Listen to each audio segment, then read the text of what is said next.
O clipe anti-ronco não funcionou. E agora? Lúcio, obrigado pela sua mensagem. O clipe anti-ronco não funcionou porque ele é um dispositivo colocado no nariz. E o ronco é um distúrbio respiratório que ocorre aonde? Na região orofaringe. É evidente que não vai funcionar.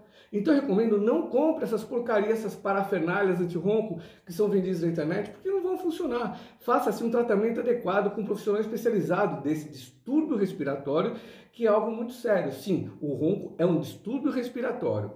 Quer saber um pouco mais? Quer conhecer um pouco mais? Visite o nosso site drpaulocoelho.com.br. Então um grande abraço e te vejo lá.